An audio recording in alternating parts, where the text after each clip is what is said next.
Ante las críticas de algunos dirigentes del Partido Comunista, militantes del Partido Socialista han invitado a la ex candidata presidencial Janet Jara a sumarse al partido y dejar el PC para abordar otros temas, también el de las licencias médicas. Nos acompaña el senador del Partido Socialista, Juan Luis Castro. Senador, ¿cómo está? Muchas gracias por acompañarnos. Aló, aló. ¿Me Ahí escucha, sí, senador? que no lo escuchaba bien. Ahí, ¿me escucha ahora? Ahora sí. Perfecto, ¿cómo está? ¿Qué tal, Nicolás? Gusto Gusto verlo, saludarle. pues, gusto saludarlo. Algo un poquito política, quiero hablar también con usted del tema de licencias médicas. Hay datos que son bien preocupantes en todo lo que licencias médicas irregulares, obviamente. Esta situación que se ha ido conociendo en el tramo político en términos de la figura de Janet Jara, sus declaraciones que tuvo durante la candidatura con respecto a Cuba, que ya pasado el frenesí, digamos, de las elecciones, no cayeron muy bien en algunos integrantes del Partido Comunista y que de alguna manera hablan de un quiebre. Hay varios dirigentes también del Partido Socialista que, bueno, si no, venga para acá, pues bienvenida al PS. Janet Jara, ¿usted le gustaría que Janet Jara, le hago la primera pregunta, llegara al Partido Socialista eventualmente? Obviamente una definición de ella, ¿para qué decir? Bueno, es una decisión muy personal que Por tiene que supuesto. evaluarla, porque no es fácil después de tantos años estar en una colectividad y tener que eventualmente automarginarse. Ahora, las declaraciones de Jadwe y del señor Lago del Partido Comunista son prácticamente una invitación a Janet Jara a irse al partido.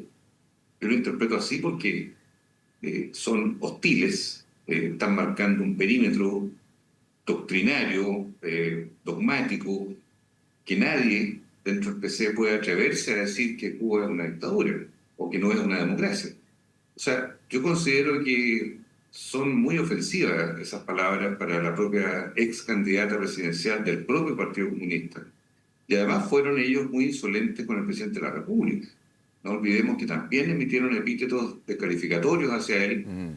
poco menos que acusándolo de traición o de servilismo, ¿cierto?, al imperio, hablando de Estados Unidos.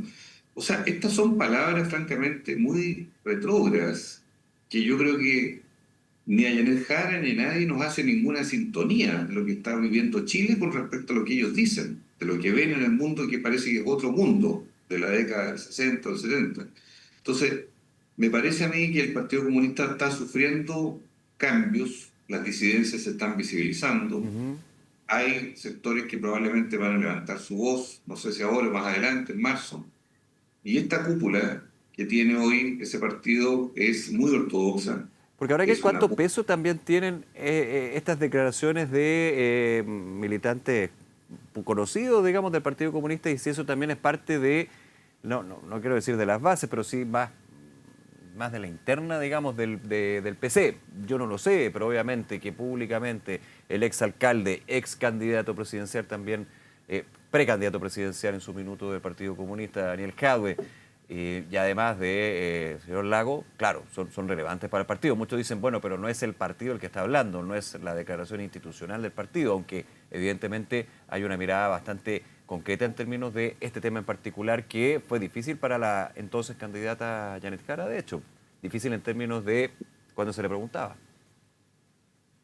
Sí, lo que pasa es que son muy indivisibles las posiciones del presidente del Partido Comunista con las que dicen Jadwe y Lagos. O sea, están refrendando de alguna manera una posición muy dura, muy rígida, muy, yo diría, nostálgica, poco actualizada de lo que debería ser una línea de un partido del siglo XXI.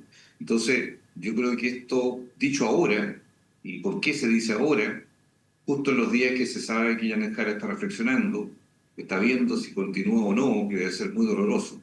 Ujú. Bueno, me parece a mí que están tratando de poner una zanja entre medio y en el fondo decir aquí solo los que piensan como nosotros son los que están habilitados para estar en el Sí, Partido entiendo. Comunista. O sea, me Senador, parece muy delicado lo que están haciendo ellos y eso está mucho antes de que el PS invite o no a Jara, porque eso todo está por verse sí, por dependiendo de lo que supuesto. ella quiera. Déjeme quedarme con un punto que usted mencionaba anteriormente, si lo entendí bien, que son miradas bastante anacrónicas.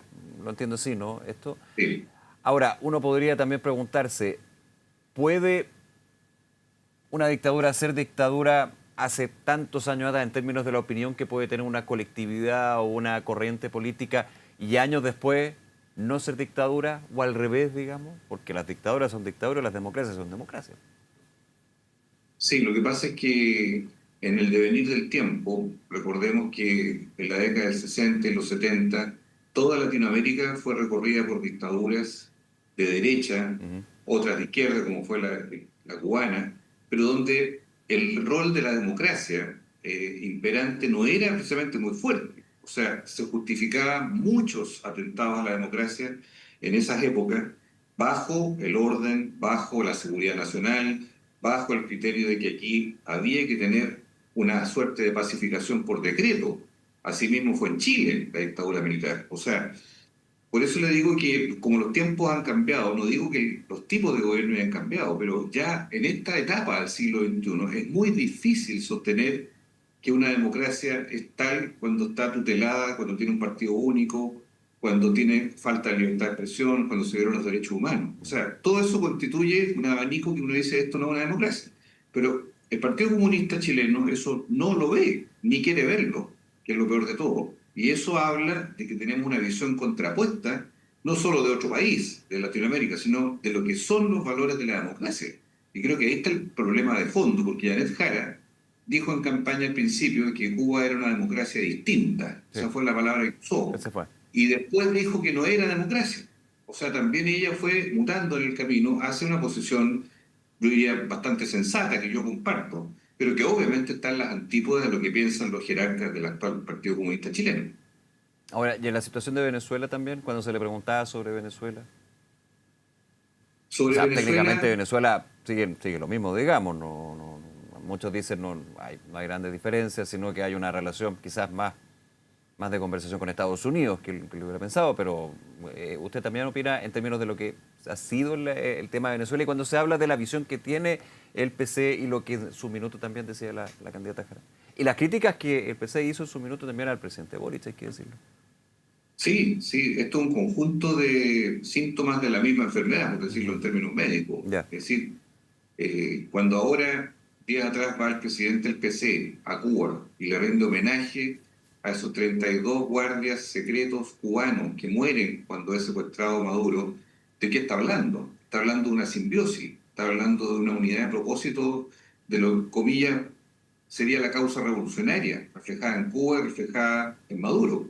O sea, allí hay una mirada muy monolítica de ellos respecto a que esos son procesos validables, son procesos que hay que imitar o que hay que proteger de algún modo. Entonces, yo en eso no haría una gran distinción. Claro, no han hablado nada de Nicaragua por ahora, pero son de los peores ejemplos que quienes somos de izquierda pudiéramos imitar o querer seguir en el mundo, como son los ejemplos venezolanos y cubanos, Ujú. porque a su época la Revolución Cubana tuvo un sentido, y yo así lo reconozco y lo admito, tuvo un sentido en la época del 59, con una dictadura del señor Fulgencio Batista, pero ya han pasado, imagínese usted, 66 años de la Revolución Cubana y las cosas están igual o peor. Entonces no puede hoy día nadie casi decir, mire, no, si eso es una democracia que hay que protegerla, hay que blindarla, que todo esto es culpa de los norteamericanos, que también tienen culpa, sí, pero nadie puede limpiar la imagen de que en Cuba hoy día exista una verdadera democracia porque no la hay. Sinceramente, y el país se está empobreciendo y no ha prosperado y se está derrumbando porque el imperio norteamericano también cortó, ¿verdad?, el petróleo desde Venezuela, porque hoy día está Estados Unidos controlando Venezuela. Tendrá una presidenta encargada Venezuela, pero finalmente son los designios del presidente Trump lo que está pasando en Venezuela. Señor Castro, vuelvo a Chile, vuelvo a la izquierda chilena y pensando en lo que va a ser el bloque o los bloques, mirando ya desde la cara de ser una oposición al gobierno del presidente Kast. Hoy día está fragmentado, y eso es evidente. De hecho, no hay ningún misterio, digamos, en eso. ¿Usted ve que esa fragmentación, esa división de las izquierdas, luego de haber sido parte de un gobierno, va a ser la tónica? ¿No hay una No, posibilidad de volver a unirse? O quizás nunca estuvieron unidos, no sé. ¿Cuál es su balance? Porque uno podría decir, claro, había muchas diferencias, pero había un norte común que era ser parte de un mismo gobierno. Ahora el gobierno termina. mire, todo esto lo tiene que marcar el tiempo. ¿Por qué le digo esto? Porque así como pasó con la derecha cuando fue derrotado José Antonio Kast en 2021, Ujú. que no era el candidato de Chile Vamos. Chile Vamos tenía a Sebastián Sichel, Sí, claro. que siguió fuera de la segunda vuelta. Bueno, a la derecha le costó volver a entenderse y de hecho tenían a Evelyn Matei. Hace un año atrás, estuviéramos mirando encuestas aquí, nadie dudaría que estaba Evelyn Matei punteando lejos. Y ahí criticaba Chile Vamos a José Antonio Caz y la campaña de José Antonio Caz y republicanos también. Bueno, se hablaba de Claro. y desde el otro lado también, para ser justo, se hablaba de la derechita cobarde y la derechita aguerrida, digamos, hace Pero yo poco le tiempo. digo, nuestro ánimo para enfrentar el cero oposición es un ánimo positivo en cuanto a conversar con todos los sectores. Obviamente la coalición que está terminando no va a seguir. Otra cosa es que tengamos puntos de encuentro, coordinación legislativa, pero el Partido Socialista busca también perfilarse, busca tener una identidad muy visible, busca entenderse con el mundo del centro político y nosotros representamos la izquierda política.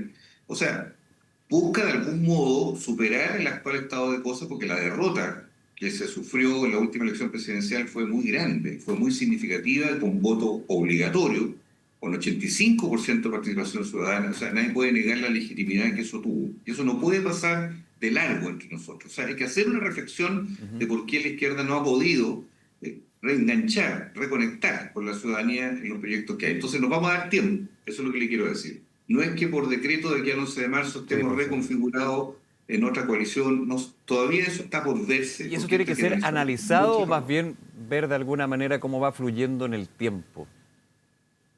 Ambas cosas, porque lo Ya. primero es ver por qué el gobierno tuvo una cierta aprobación minoritaria, la tuvo no mala del 30%, pero era minoritaria en la sociedad chilena. ¿Por qué una candidata que tuvo el respaldo de todos los partidos de gobierno, incluso de la democracia cristiana, no pudo y sacó una cifra bastante baja, ¿verdad?, de votación, 41 y tanto por ciento en la segunda vuelta, pese a haber ganado una primaria que a su vez fue voluntaria, que no participó mucha gente, que no tuvo nada que ver la primaria con el resultado de la primera y segunda vuelta, por justamente el voto obligatorio. O sea, uno tiene que preguntarse si los mecanismos para elegir candidatos son los correctos, son las primarias algo sacrosanto que tiene que cumplirse a pie juntillas, o hay otras formas también de dirimir candidaturas que sean viables, me Ujú. refiero, que permitan ser competitivas hasta el final. ¿Es necesario que los pactos sean los mismos o los vamos a rediseñar mirando de cara al futuro? O como lo hizo la derecha, ¿puede ser la primera vuelta nuestra primaria? Que eso es lo que hizo la derecha. Llevó tres candidaturas, ¿verdad?, propias, Kaiser, Kass Matei, a disputarse la primera Sí. vuelta. Se terminaron plegando al otro día todos en Ujú. función del que ganó. Bueno, esas son reflexiones nuevas, porque antiguamente estábamos preocupados de la primaria era todo prácticamente lo que debiera hacerse. Claro, usted dice que Yo la creo que eso primaria está era la única relativizado. alternativa, no había otra. Claro. Pero ahora está en duda si eso para adelante con voto obligatorio sigue siendo la misma receta. Yo creo que no. A esta altura puede que sea distinto. O al caso argentino, que sí sería similar. Acuérdense que las pasos argentinas, que son una primaria, Sí, claro. allá es obligatoria. Ojo con eso. Por lo tanto, tiene una similitud que permite proyectarse hacia la elección presidencial de una forma totalmente distinta. Señor Castro, por último, un tema que hemos conversado también en otras ocasiones, tantas entrevistas, ¿no? Lo que tiene que ver con esta denuncia en su minuto el año pasado de Contraloría sobre el uso irregular de licencias médicas, viajes, que también ha ido, y fuera de un año, con unos números sorprendentes, lo digo negativamente hablando. Y este último dato que se conoce, ¿no? Que solo el 1% de los sumarios irregulares a funcionarios por tema de licencias médicas terminó en destitución. Yo recuerdo cuando he entrado al detalle, digamos, porque claro, a mí me dicen el porcentaje y yo me gusta el número, entrar a ver el universo, porque aquí, claro, el 1% fue destituido, pero quizá un porcentaje pudo justificar, digamos, ese viaje que se cruza con una licencia. ¿Qué información tiene usted, primero que todo, si es que ha podido ver esto y cómo lo evalúa también? Sí. Porque claro, uno viendo el porcentaje de todos esos sumarios, de estos más de 50.000, el 1% solamente destituido provoca ruido, digamos. Exacto, yo creo que hay una sensación, por lo menos a mí me da pesar, que después de 9 meses de un escándalo tan grande, que fue el más significativo del año pasado, de una acción de la Contralora Dorothy Pérez, destapar un tema que venía dándose por años, que demuestre que había 25.000 funcionarios públicos saliendo fuera de Chile con licencia médica, Ujú. que hoy día sabemos además que hay gente que fue a los casinos dentro del país, gente que trabajaba, médicos que trabajaban mientras estaban enfermos y seguían dando licencias, falsos pacientes, o sea, todo aquí una verdadera puesta en escena por años, por vía digital, compra y venta de licencias médicas, un tarifado incluso.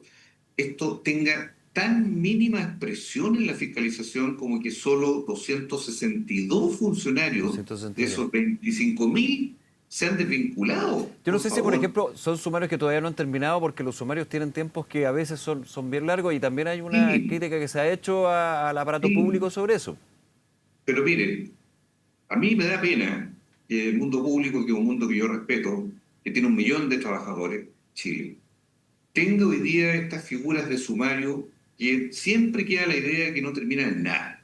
Siempre queda al final la percepción de que quedan en una especie de un limbo, una indulgencia, Ujú. en que no se llega a concluir nada. Resulta que aquí las pruebas son bastante claras y son salidas del país cruzados con certificados, licencias médicas que no correspondían porque la licencia se toma en el territorio nacional. No Ujú. está permitido en la ley chilena salir fuera del país, a no ser que fuese por una Por una intervención intervención o quirúrgica, un tratamiento, claro. procedimiento autorizado afuera, que es muy excepcional. Entonces, yo creo que esto a mí me huele, francamente, a un manto de impunidad.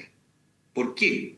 Porque hay jefes en los servicios públicos que no quieren pelear con sus empleados, tampoco quieren pelear con los sindicatos y con los gremios.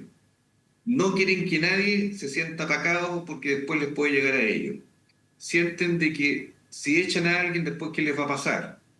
Sienten que por estar en cambio de gobierno tiembla todo, porque aquí el gobierno que venga va a mover a unos y a otros, en fin. Entonces, una parálisis, en otras palabras. Y esto cae en un momento de tanta indignación por lo que sucedió, que lo peor que podría suceder es que esto quede en nada, o que quede francamente en una cosa minimalista, que no tenga ningún sentido, de ser una sanción ejemplarizadora. Para mí me gustaría que hubiera mucha fuerza para decir, mire, tanto porcentaje, miles de empleados fuera. ¿Por qué? Porque transgredieron la norma, cometieron un delito y además estafaron al Estado, porque el Estado FONASA Claro. y ellos son funcionarios públicos, o sea, es plata del Estado robada por funcionarios del Estado.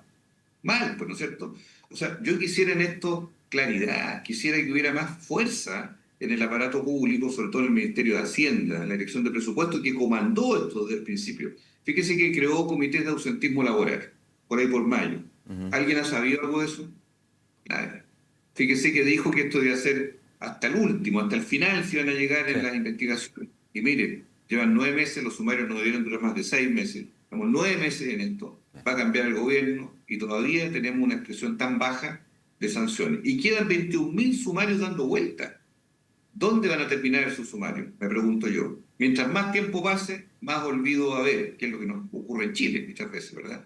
Entonces, creo que esto hay que tomarlo con mucha fuerza y yo le pido al gobierno que además reimpulse el proyecto de ley que cambia el subsidio de incapacidad laboral, que lo puso en julio pasado, después lo detuvo, después inició negociaciones con algunos gremios y después nunca más supimos en el Congreso de ese proyecto para reformar el sistema de licencias médicas, que es un derecho social importante, que hay que cuidarlo, pero uno se pregunta, ¿y qué pasa con los verdaderos enfermos? Claro. Los verdaderos enfermos esperan, pues, para que les paguen la licencia, se someten a peritaje, a veces la pasan muy mal buscando el sueldo producto de haber estado ausente justificadamente, y resulta que Ujú. ellos pagan siendo justos por pecadores, porque los pecadores siguen libres, ¿verdad?, sin ninguna sanción, que es lo que estamos viendo con estos resultados preliminares. Senador Juan Luis Castro, como siempre, gracias por su tiempo, senador, y conversar aquí en Canal 24 Horas. Que esté muy bien. Hasta pronto, Nicolás. Hasta luego, Gusto gracias. saludarte. Cuídese.